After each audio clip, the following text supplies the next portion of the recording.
Assalamualaikum warahmatullahi wabarakatuh. Halo teman-teman. Di video kali ini kita akan membahas latihan soal TWK CPNS 2023 dan video ini video yang ke-119. Soal nomor 1. Norma merupakan sebuah aturan atau kaidah-kaidah yang berisi perintah-perintah, larangan-larangan bertujuan untuk mengatur kehidupan masyarakat dan diyakini sebagai kebenaran yang baik. Norma sangat melekat dalam kehidupan masyarakat. Hal ini dibuktikan dengan adanya sanksi-sanksi untuk orang-orang yang melanggar sebuah norma. Di bawah ini yang merupakan pelanggaran dari norma kesusilaan adalah: A. Sadar bahwa berbagi dengan orang lain menimbulkan rasa kebahagiaan dari dalam hati orang karena merasa telah menolong dan membantu orang lain. B. Ikut berpartisipasi dan memberikan hak suara dalam kegiatan pemilihan umum. C. Membantu keluarga berjualan gorengan untuk memenuhi kebutuhan sehari-hari karena selama ini banyak menggantungkan hidup kepada mereka. D. Lupa untuk melaksanakan sholat dan ternyata sudah masuk waktu sholat yang selanjutnya sehingga waktu sholat sebelumnya tertinggal. E. Menyalahkan orang lain ketika melakukan trading dan mengalami kerugian, kemudian setelah berpikir kembali, baru menyadari menyalahkan orang lain bukanlah hal yang benar. Yang ditanyakan adalah yang merupakan pelanggaran dari norma kesusilaan.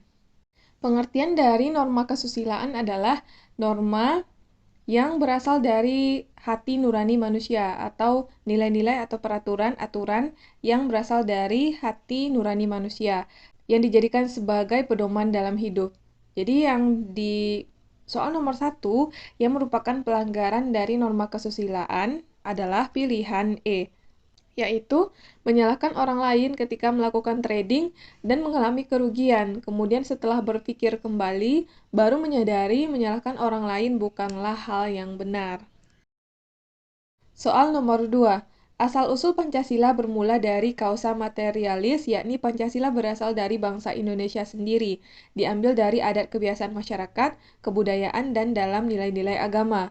Setelah Pancasila mendapatkan bahan untuk membuatnya, barulah Pancasila dibentuk atau disebut kausa formalis.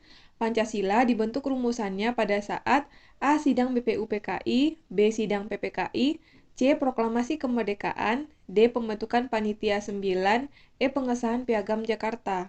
Yang ditanyakan pada soal nomor 2 adalah kapan dibentuk rumusan Pancasila. Di antara kelima pilihan, jawabannya rumusan Pancasila dibentuk pada saat sidang BPUPKI. Jawabannya adalah pilihan A. Soal nomor 3. Sumpah Pemuda adalah salah satu tonggak utama dalam sejarah pergerakan kemerdekaan Indonesia. Ikrar ini dianggap sebagai kristalisasi semangat untuk menegaskan cita-cita berdirinya negara Indonesia. Sumpah Pemuda merupakan salah satu bentuk komitmen kebangsaan Indonesia. Makna komitmen kebangsaan yang tercermin dalam Sumpah Pemuda adalah: A. Menyatukan beragam pandangan untuk satu tujuan Indonesia. B. Ikut serta mewujudkan bangsa yang maju dan mandiri. C. Mendukung dan berupaya secara aktif dalam mencapai cita-cita bangsa. D. Mengembangkan persatuan Indonesia demi mempertahankan azas Bhinneka Tunggal Ika. E. Menempatkan kepentingan dan keselamatan bangsa di atas kepentingan pribadi atau golongan. Yang ditanyakan adalah makna komitmen kebangsaan yang tercermin dalam Sumpah Pemuda. Di antara kelima pilihan ini, yang merupakan makna komitmen kebangsaan yang tercermin dalam Sumpah Pemuda adalah pilihan D, yaitu mengembangkan persatuan Indonesia demi mempertahankan azas Bhinneka Tunggal Ika. Soal nomor 4. Kesadaran bela negara menjadi modal dasar sekaligus kekuatan bangsa dalam rangka menjaga keutuhan, kedaulatan, serta kelangsungan hidup bangsa dan negara Indonesia. Untuk turut menjaga keutuhan NKRI diperlukan sikap cinta tanah air, rela berkorban, serta membina persatuan dan kesatuan. Berikut ini contoh sikap rela berkorban adalah: A. Rajin belajar guna menguasai ilmu pengetahuan untuk diabdikan kepada negara. B. Menerima teman tanpa mempertimbangkan perbedaan suku, agama, maupun bahasa. C. Menjalin persahabatan antar suku bangsa. D. Membantu ketika ada tetangga yang mengalami musibah. E. Menyelenggarakan kerjasama antara daerah. Yang ditanyakan adalah contoh sikap rela berkorban. Di antara kelima pilihan ini, yang merupakan sikap rela berkorban adalah pilihan D, yaitu membantu ketika ada tetangga yang mengalami musibah. Soal nomor 5. Salah satu sifat usaha mempertahankan negara adalah bersifat semesta. Maksudnya adalah A. Melibatkan alam semesta, B. Dilakukan secara alami, C. Mempergunakan sumber daya alam seluruhnya, D. Keikutsertaan seluruh rakyat dan sumber daya nasional, E. Tidak memandang latar belakang rakyat dalam pembelaan negara. Yang ditanyakan adalah salah satu sifat usaha mempertahankan negara adalah bersifat semesta. Apa maksud dari bersifat semesta tersebut? Di antara kelima pilihan ini, maksud dari bersifat semesta adalah pilihan D, yaitu keikutsertaan seluruh rakyat dan sumber daya nasional. Soal nomor 6.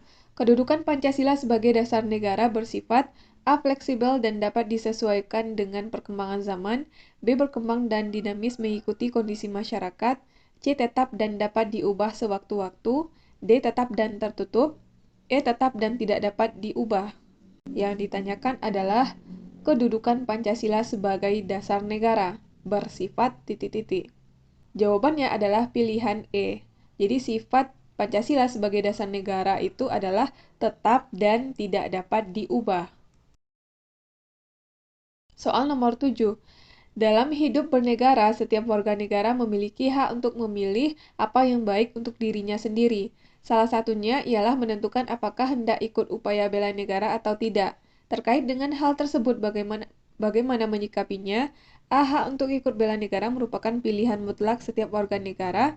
Jadi, di saat warga negara ingin ikut bela negara, pada saat itulah muncul kewajiban moral untuk melaksanakannya. B. Bela negara merupakan hak, kewajiban, dan kehormatan bagi setiap warga negara yang dilakukan ketika ada ancaman terhadap negara yang telah terjadi. C. Pelaksanaan bela negara harus berdasarkan prinsip HAM. Oleh karena itu, baik ada ancaman ataupun tidak ada ancaman terhadap bangsa dan negara, warga negara tetap berhak memilih ikut atau tidak dalam upaya bela negara. D. Upaya bela negara merupakan hak dan kewajiban, serta sebuah kehormatan. Oleh karena itu perlu kesadaran bahwa setiap warga negara yang cinta pada tanah airnya tentu akan melaksanakan upaya bela negara. E. Bela negara tidak diperlukan selama eksistensi dan kelangsungan hidup bangsa dan negara terancam. Yang ditanyakan adalah salah satu dalam bela negara, setiap warga negara memiliki hak untuk memilih apa yang baik untuk dirinya sendiri. Salah satunya adalah untuk menentukan apakah dia hendak ikut mau upaya bela negara atau tidak. Terkait dengan hal tersebut, bagaimana menyikapinya? Di antara kelima pilihan ini, terkait dengan upaya bela negara adalah pilihan D, yaitu upaya bela negara merupakan hak dan kewajiban serta sebuah kehormatan. Oleh karena itu, perlu kesadaran bahwa setiap warga negara yang cinta pada tanah airnya tentu akan melaksanakan upaya bela negara. Soal nomor 8. Wakil Presiden Ma'ruf Amin meminta masyarakat untuk lebih memilih produk dalam negeri ketimbang impor. Secara khusus harapan untuk memilih itu ia meminta diberikan kepada produk UMKM.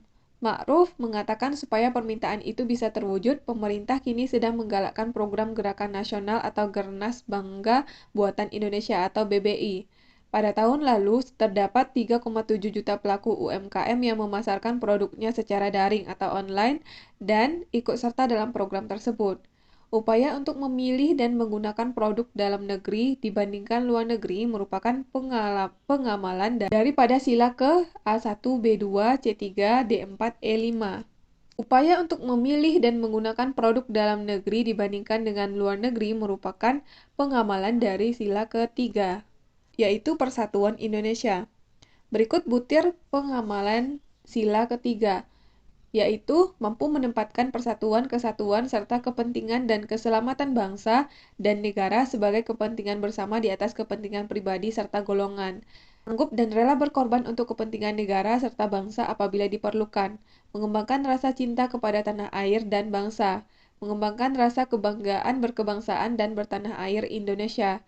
Memelihara ketertiban dunia yang berdasarkan pada kemerdekaan, perdamaian abadi, serta keadilan sosial. Mengembangkan persatuan Indonesia atas dasar Bhinneka Tunggal Ika. Memajukan pergaulan demi persatuan dan kesatuan bangsa. Dengan kita lebih memilih produk dalam negeri dibandingkan luar negeri, berarti kita mampu menempatkan persatuan, kesatuan, serta kepentingan dan keselamatan bangsa dan negara sebagai kepentingan bersama di atas kepentingan pribadi serta golongan, dan juga sanggup dan rela berkorban untuk kepentingan negara serta bangsa apabila diperlukan.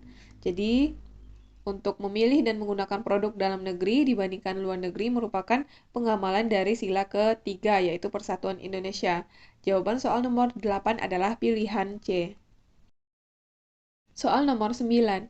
Komisi Pemberantasan Korupsi atau KPK menetapkan X sebagai tersangka korupsi.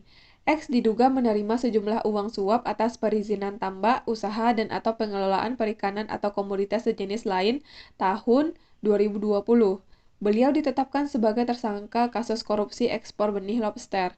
Apabila hal ini terus berlanjut, maka dapat merugikan nelayan maupun negara hingga triliunan rupiah.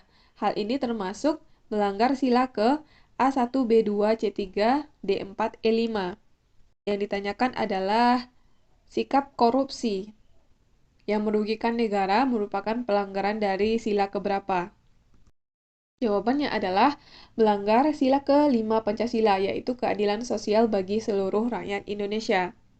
Berikut butir pengamalan sila ke-5, yaitu mengembangkan perbuatan yang luhur yang mencerminkan sikap dan suasana kekeluargaan dan kegotong royongan, mengembangkan sikap adil terhadap sesama, menjaga keseimbangan antara hak dan kewajiban, menghormati hak orang lain, suka memberi pertolongan kepada orang lain agar dapat berdiri sendiri, tidak menggunakan hak milik untuk usaha-usaha yang bersifat pemerasan terhadap orang lain, tidak menggunakan hak milik untuk hal-hal yang bersifat pemborosan dan gaya hidup mewah, tidak menggunakan hak milik untuk bertentangan dengan atau merugikan kepentingan umum. Nah, ini sesuai dengan soal nomor 9. Tidak menggunakan hak milik untuk bertentangan dengan atau merugikan kepentingan umum. Karena dengan kita melakukan korupsi, maka kita merugikan kepentingan umum atau kepentingan masyarakat. Suka bekerja keras, suka menghargai hasil karya orang lain yang bermanfaat bagi kemajuan dan kesejahteraan bersama, suka melakukan kegiatan dalam rangka mewujudkan kemajuan yang merata dan berkeadilan sosial. Jadi, tindakan korupsi melanggar sila ke-5, yaitu keadilan sosial. Jawaban soal nomor 9 adalah pilihan E. Soal nomor 10. Pembelaan negara bisa dilakukan oleh seluruh elemen bangsa, baik di tatanan masyarakat tempat tinggal maupun sekolah. Berikut ini yang termasuk contoh usaha pembelaan negara di lingkungan tempat tinggal adalah A. Memasang bendera merah putih saat kemerdekaan Indonesia, B. Merazia tokoh yang menjual minuman keras karena dapat membuat lingkungan menjadi tidak aman, C. Mengikuti kegiatan ronda untuk menjaga ketertiban dan keamanan di lingkungan tempat tinggal. D. Membubarkan upacara organ tunggal dengan mengajak orang lain. E. Siap sedia membantu TNI jika sewaktu-waktu dibutuhkan. Yang ditanyakan adalah yang termasuk contoh usaha pembelaan negara di lingkungan tempat tinggal. Di antara kelima pilihan ini, yang merupakan atau yang termasuk contoh usaha pembelaan negara di lingkungan tempat tinggal adalah pilihan C, yaitu mengikuti kegiatan ronda untuk menjaga kehormatan dan keamanan di lingkungan tempat tinggal. Jadi soal nomor 10 jawabannya adalah pilihan C. Oke, sekian video kali ini. Kita udah selesai bahas 10 soal. Mudah-mudahan video ini bermanfaat untuk teman-teman semuanya. Terima kasih udah nonton sampai selesai dan sampai ketemu lagi di video selanjutnya.